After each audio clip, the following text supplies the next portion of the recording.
Hello Gemini, Sun, Moon, Rising, and Venus signs. Kamusta kayo? Sana po ay nasa mabuti kayong kalagayan. Welcome back po sa Star Tarot. Kung bago kayo dito, welcome din kayo. Thank you sa inyong support. I truly appreciate it. God bless you all. Tignan natin ang mga messages ninyo for today, Gemini.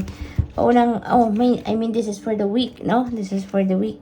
We have appetite. Ayan, get out of your comfort zone. Ayan, napakagandang encouraging message para sa inyo na it's about time na para lumabas ka na sa inyong comfort zone at sumubo ka na ng mga bagong bagay wherein doon ka mag-evolve, doon ka mag-grow, doon ka mag-thrive, no? So subukan mo na ngayon ang mga uncharted territory, no? Bago ito para sa inyo, but malaking tulong ito para sa inyo para ikaw ay maging mas magaling, mas mabuti, mas expert na kung saan man, no?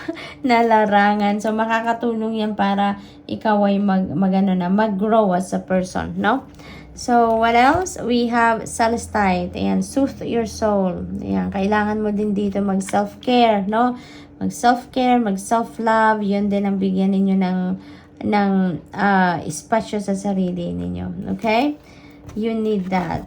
We have Iolite. Shift your money mindset. No? Gemini, baguhin mo na yung inyong way of thinking sa ngayon. From lack mindset, L-A-C-K mindset, to prosperous and abundant mindset.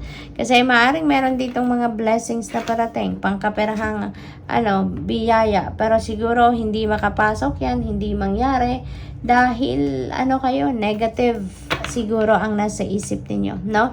Nag-iisip siguro kayo na kulang kayo sa ganito, maaring yun ang sigurong laman ng isip ninyo na pinoproblema ninyo dahil kulang kayo sa ganito, kulang kayo sa ganyan, no? Kaya i-shift ninyo yan, i-shift ninyo ang mindset na yan into prosperous and abundant mindset. Positive mindset lang dahil alalahanin ninyo Gemini na very powerful ang isip natin, hindi ba? Very powerful ang thoughts natin. Kung ano yung nasa isip natin, yan ang nangyayari sa trading reality natin. Kaya kung gusto ninyo na maging prosperous kayo, maging abundant kayo, maging maganda ang inyong sitwasyon sa buhay, yun ang isipin ninyo. No, yun ang energy na itanim ninyo sa isip ninyo para yun ang ma-attract ninyo sa inyong trading reality. Okay? So, tingnan natin kung ano pang mga mensahe para sa inyo, Gemini.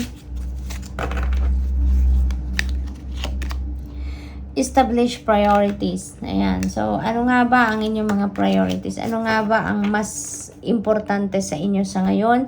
Yun ang inyong pagtuunan ng pansin. Yun ang mas bigyan ninyo ngayon ng focus and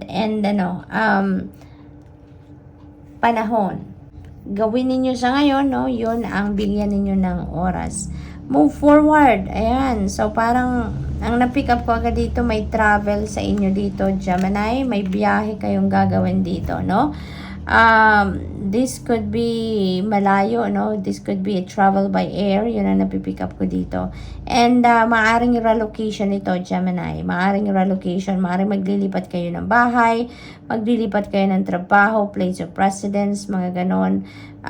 Maaari din na meron kayong iiwanan dito and you are going to move somewhere else, no? Maaring sitwasyon yan, no? Maaring sitwasyon ang iiwanan ninyo dito and you are ready to move forward with your life. Maaari din talaga na bahay, location, ganon, no? Lugar, maaring ganon ang iiwanan ninyo dito. So, this is really beautiful kasi where you are heading, maaring sa tingin ninyo, yun ang mas makakabuti para sa inyo. So, good luck to that, no, Gemini? What else? We have dance. Ayan. Get moving. Gemini, get moving. Engage in a physical activity. Okay? Kung kailangan ninyong sumayaw, sumayaw kayo. Kung kailangan ninyong tumalon, tumalon kayo, Gemini. Parang dance with the rhythm of life, no? Yung parang ganon. Parang sumabay kayo sa agos ng buhay. Yung ganon, kung saan kayo tinatawag ng divine universe, doon kayo, no? Kung ano ang bulong sa inyo ng inyong intuition, doon kayo, sundin ninyo, no? Yung ganon. So, tingnan natin kung ano pa ang ganap for Gemini.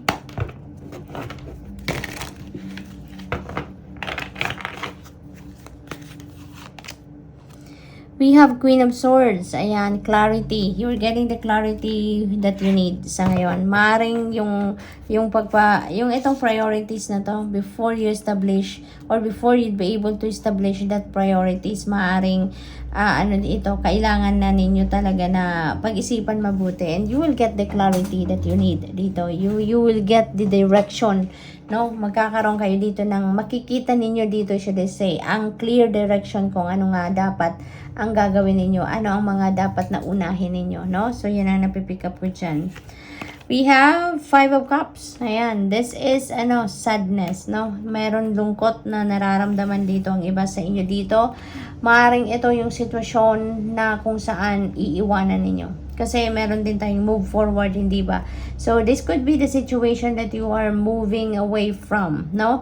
Yung kalungkutan na to, maaring regret ito, or maaring you've lost something dito, no? Kaya iiwanan nyo na ang inyong sitwasyon dito. You'd be able to figure out na sa sarili ninyo na it's about time na para iwanan nyo na ang sitwasyon na yan, because it's not serving your highest good anymore. So it's time for you to move forward, no?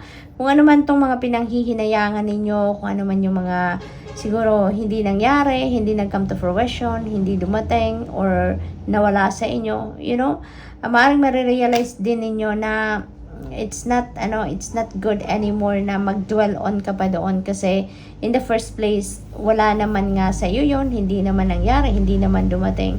Maaaring marirealize din ninyo dito, Gemini, na kaya hindi napunta sa iyo, it's because it's not meant for you, no? It's not for your highest good. Otherwise, kung yan ay makakabuti para sa inyo, kung yan ay para sa iyo, ay sana nandyan talaga, dumating siya, nangyari, hindi ba? Hindi umalis or hindi nawala, hindi ba, Gemini? Kaya maaaring magkakaroon kayo ng realizations na mga ganon, kaya you'd be able to to move forward with your life.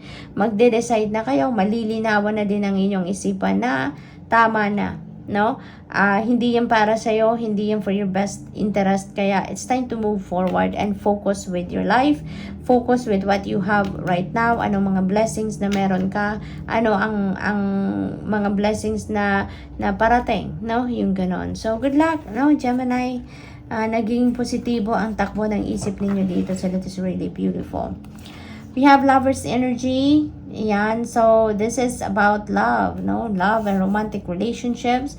Maaring ang iba sa inyo dito is going to enter a new love and romantic relationship. If you are single, maari din naman na leveling up ito, no? Leveling up of commitment with your person.